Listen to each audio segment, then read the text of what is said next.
Hello बच्चों, आज की हमारी वर्कशीट है वर्कशीट नंबर 29। गणित है क्लास 9 हिंदी मीडियम में। त्रिभुजों की सर्वांगसमता पे आगे और हम सीखने जा रहे हैं। बहुत अच्छी इंपॉर्टेंट वर्कशीट है ये। आप वीडियो को एंड तक देखिएगा, आपको सारा समझ में आएगा। तो है त्रिभुजों में सर्वांगसमता की समझ, उनकी कसौटियों नियमों को जानना जरूरी है कि दो त्रिभुज सर्वांगसम कैसे होते हैं।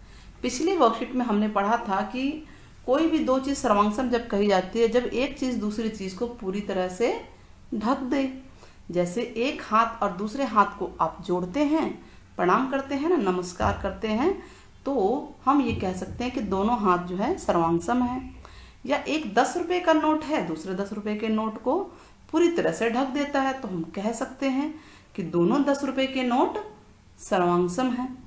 तो त्रिभुजों में भी सर्वांगसम के क्या नियम हैं, या जिसे बोलते हैं हम कसौटियां क्या हैं, तो इसके ऊपर हम पढ़ने जा रहे हैं कि दो त्रिभुज सर्वांगसम कब कब हो सकते हैं। तो पहली कसौटी है भुजा भुजा भुजा सर्वांगसमता। इंग्लिश में बोलते हैं साइड साइड साइड कॉन्ग्रुएंसी। यानी दो त्रिभुज आपको दिए हुए हैं ना, इसमें संगत भुजा अगर आपस में बराबर है दोनों त्रिभुजों की तो त्रिभुज सर्वांगसम होंगे। भुजा भुजा भुजा का मतलब यही होता है कि एक त्रिभुज की संगत भुजा दूसरे त्रिभुज की संगत भुजाओं के बराबर हो। जैसे अब देखिए यहाँ पर है BC, ये दिख रहा है, और ये है QR, बराबर है ना। BC बराबर है QR। अब आप इसको देखिए, ये वाला साइड इसके बराबर है और ये वाली भुजा इसके बराबर है, तो दोनों त्रिभुज सर्वांगसम हो गए। हम लिख सकते हैं कि AB PQ के बराबर है, ठीक है, BC QR के और AC PR के बराबर है, और तीनों ही भुजाएं हैं। ये भी भुजा है, ये भी भुजा है और ये भी भुजा है। तो इस कसौटी को क्या नाम देंगे हम? भुजा भुजा भुजा सर्वांगसमता। तो हम लिखेंगे त्रिभुज ABC सर्वांगसम है त्रिभुज PQR के।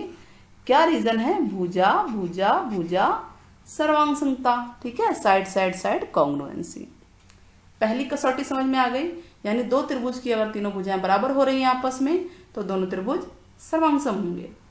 अब मान लीजिए दो भुजाएं बराबर है, एक भुजा बराबर का हमें पता नहीं है, तो दूसरी कसौटी है भुजा कोण भुजा। यानी कोई दो त्रिभुज आपको दिए हुए हैं, उन दो त्रिभुजों में दो भुजाएं बराबर है। देखिए ये वाली भुजा आपको इस भुजा के बराबर नजर आ रही है, बराबर माप दिखाई दे रहे हैं, लिखे हुए हैं, ठीक है, यानी LN बराबर है DE के। तो एक भुजा बराबर हो गई, LN बराबर DE माप के अकॉर्डिंग, और दूसरी भुजा है NM या MN भी बोल सकते हैं इसे, बराबर है EF के। तो MN बराबर है EF के, दो भुजाएं बराबर हो गई। तीसरा है कोण। आप देखिए ये वाला कोण, इस कोण का नाम क्या है?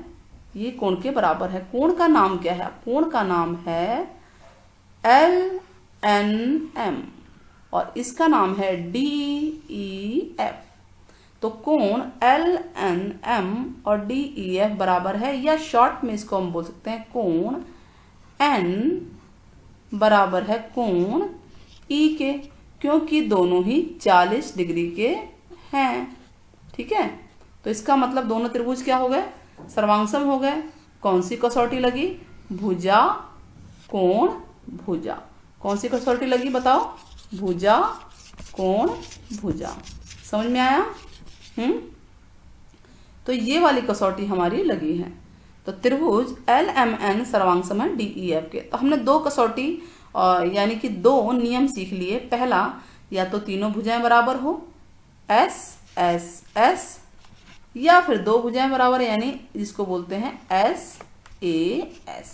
साइड एंगल साइड, भुजा कोण भुजा सर्वांगसमता। यानी कोई दो त्रिभुज के अगर ये बराबर हैं तो भी दोनों त्रिभुज सर्वांगसम होंगे। समझ में आया इतना? ठीक है, अब आगे बढ़ते हैं। तीसरी कसौटी है, कसौटी मतलब नियम, कोण भुजा कोण। यानी दो त्रिभुज दिए हुए हैं, इनके दो कोण बराबर हो और एक भुजा बराबर हो। तो हम देखते हैं, ये देखिए ये भुजा DE QR के बराबर है क्योंकि इनका माप बराबर दिया हुआ है, ठीक है। अब जो कोण D है कोण डी है ना, ये कोण डी, ये देखिए कोण क्यू के बराबर है। क्यों बराबर है? 70 डिग्री दिया हुआ है ना ये, ठीक है, ये इसके बराबर है। और कोण ई कोण आर के बराबर है, ठीक है। यहाँ पे निशान नहीं लगा, इसको लगा देते हैं, कोई बात नहीं। तो यहाँ पे लिखा हुआ है देखिए, भुजा डी ई बराबर है क्यू आर के, कोण डी बराबर है कोण क्यू के, और ई आर बराबर है, ई कोण बराबर है आर कोण के। तो इससे हमें क्या मिला? कोण भुजा कोण सर्वांग समता, जिसको बोलते हैं इंग्लिश में एंगल, साइड एंगल, कॉन्ग्रुएंसी, यानी दोनों त्रिभुज कॉन्ग्रुएंट इंग्लिश में बोलते हैं बच्चों इसको, सर्वांगसम को। तो डी ई एफ सर्वांगसम है किसके? त्रिभुज क्यू आर पी के। और नियम क्या है? कोण भुजा कोण सर्वांग समता। समझ में आया? सर्वांगसम का सिंबल भी देख लीजिए। अब चौथी कसौटी है, चौथी कसौटी है समकोण कोण और भुजा। इसमें आप देख रहे हैं कि एक कोण है और दो भुजा है, तो हम ये देखें कि दूसरी कसौटी की तरह ही मैच खा रहा है, बस इसका नाम हमने अलग दे रखा है। क्या है? समकोण कोण और भुजा, यानी कि दो त्रिभुज दिए हुए हैं समकोण त्रिभुज। कौन से त्रिभुज है ये? समकोण त्रिभुज है, जिसमें एक कोण 90 डिग्री का है, यानी कोण आर बराबर है कोण सी के। हम लिख देंगे कोण आर कोण सी के बराबर है, क्यों? 90 डिग्री का है। और क्यू आर ये भुजा इस भुजा के बराबर है, दोनों के नाप बराबर है, क्यू आर और ए सी बराबर है। और क्या बराबर है? क्यू पी बराबर है ए बी के, ठीक है। क्यों बराबर है? क्योंकि इसी को हम बोलते हैं कर्ण। ये क्या है? कर्ण। समकोण त्रिभुज में ये कर्ण होता है, ये लंब है और ये आधार है, लंब आधार। समझ में आ गया? तो कर्ण कर्ण के बराबर है, क्यू पी बराबर है ए बी के। तो त्रिभुज सर्वांगसम हो गए। और नियम क्या बना हमारा? R H S. इसका मतलब होता है समकोण, एच मतलब हाइपोटेनियस कर्ण, और एस मीन्स होता है भुजा। समझ में आया आपको? समझ में आ गया? हाँ, क्या बताया हमने? आर एच और एस, ठीक है। आप हिंदी इंग्लिश दोनों में से कैसे भी लिख सकते हैं। समकोण कर्ण भुजा, अगर ये याद ना रहे तो R H S. R H S का मतलब होता है राइट एंगल है, एक 90 डिग्री का है, एक हाइपोटेनियस है और एक साइड है। तो हमने 4 कसौटी पढ़ी, S S S, S A और आर एच एस। चलिए अब इससे संबंधित हम प्रश्न करते हैं, प्रयास करते हैं। प्रयास क्या है कि त्रिभुज दिए हुए हैं, यहाँ पे सर्वांगसम त्रिभुज के जोड़े पहचानने हैं आपको, और सर्वांगसमता की कसौटी का नाम लिखना है। कौन सी की है हमने? एस एस एस की है, एस ए है या आर एच एस। तो सबसे पहले हम देखते हैं कि ये वाला त्रिभुज उठाते हैं और ये त्रिभुज लेते हैं। देखिए त्रिभुज का नाम क्या है? A B C M N O. इसमें एक कोण 90 डिग्री यानी समकोण है, और एक कर्ण दे रखा है 8, और ये भी एक कर्ण है, और एक भुजा भी बराबर है। तो हम ये लिख सकते हैं कि त्रिभुज, क्या नाम है इसका? ए बी सी सर्वांगसम है। किसके सर्वांगसम है बताओ? किसके सर्वांगसम है? त्रिभुज एम एन ओ नाम है ना इसका।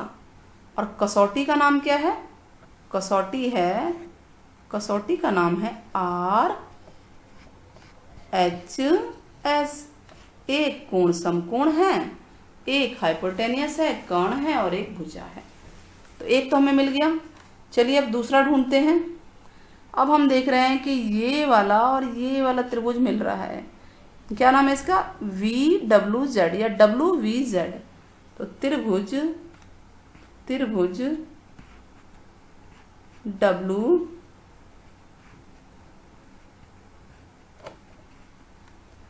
ये इस पे चल नहीं रहा है, डब्ल्यू इरेज करके लिखते हैं इसको। त्रिभुज का नाम क्या है? W V Z. सर्वांगसम है, अच्छा किस बेस पे सर्वांगसम है देखें, हम इसको ट्राई करें।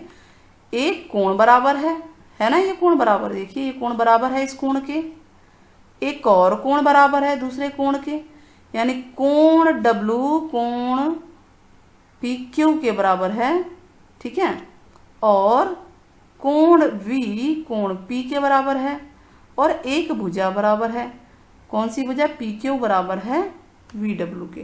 तो त्रिभुज VWZ सर्वांगसम है त्रिभुज PQR के।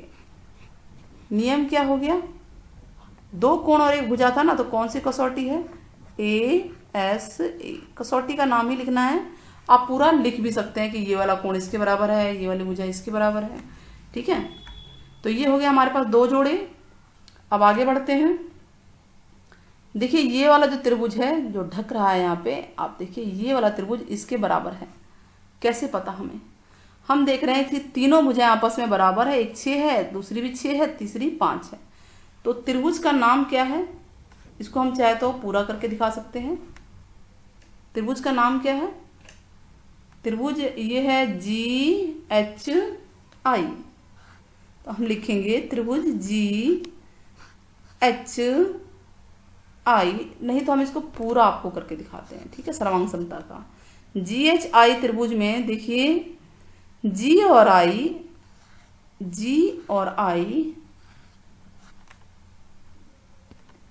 G, ठीक है, इसको थोड़ा सा इरेज कर दें दोबारे। जो भुजा है GI, इस तरीके से लिखने, कोई भी क्वेश्चन अगर लिखना चाहें तो, बराबर है DE के। क्यों बराबर है कि दोनों हम देख रहे हैं कि 5 सेंटीमीटर है, बराबर है ना दोनों के दोनों। उसके बाद हम देख रहे हैं कि जो ये GH है ये किसके बराबर है, 6 और 6 आप ले सकते हैं, इसके बराबर DF के। तो GH बराबर है DF के कितना है, 6 सेंटीमीटर है। और तीसरा क्या है, IH या HI बराबर है, अगला क्या है EF, ये भी 6 है, EF के 6 सेंटीमीटर है। तो हमने देखा इस तरह से सर्वांगसमता लिखते हैं बेटा, ठीक है। ये भी भुजा है, ये भी भुजा है, ये भी भुजा है, ये तीनों तो भुजा आ गई, तो त्रिभुज सर्वांगसम हो कि नहीं हो गया। तो दोनों त्रिभुज, क्या नाम था त्रिभुज का नाम, त्रिभुज GHI सर्वांगसम है त्रिभुज, इसका नाम क्या है DEF के। और कसौटी कौन सी लगी है, भुजा भुजा भुजा सर्वांगसमता। तो जो हमने ऊपर क्वेश्चन किए, ये जो क्वेश्चंस हैं, ये जो हमने लिखा है कसौटी डायरेक्ट, इसको आप ऐसे भी कर सकते हैं। अब क्या बच गया, अब हम देख रहे हैं कि जो ये वाला त्रिभुज है ये किसी से मैच नहीं खा रहा, इसको तो क्रॉस कर देते हैं। अब एक हमें ये नजर आ रहा है कि ये त्रिभुज इससे कुछ मैच खा रहा है। हम देख रहे हैं कि ये 5 भुजा इसके बराबर है और एक 6 भी इसके बराबर है और 65 ये कोण भी कोण के बराबर है। तो एक कोण और 2 भुजा बराबर हैं, तो हम लिख सकते हैं त्रिभुज, यहाँ पे हम लिख देते हैं DEF सर्वांगसम है, क्या नाम है त्रिभुज का, STU, त्रिभुज STU के। क्या कसौटी लगी बताइए, 2 भुजा और एक कोण है ना, तो भुजा कोण भुजा, साइड एंगल साइड। तो जो हमने ये क्वेश्चन किया, मतलब ये वाला जो क्वेश्चन किया, इस तरीके से आप तीनों कर सकते हैं, ठीक है। इस तरह से वर्कशीट पूरी होती है। 4 कसौटियां हैं, कोई 2 कसौटियों के नाम आप कमेंट बॉक्स में ज़रूर बताइएगा, ठीक है। जो सर्वांगसमता का नियम है, 2 नियम बताइएगा। और वीडियो अगर पसंद आती है तो ज़्यादा से ज़्यादा शेयर करें, लाइक करें, सब्सक्राइब करें और ऐसे ही हमारे चैनल से बने रहें, ठीक है। नेक्स्ट वीडियो जल्दी लेकर आएंगे हम लोग, तब तक के लिए tata bye bye, see you.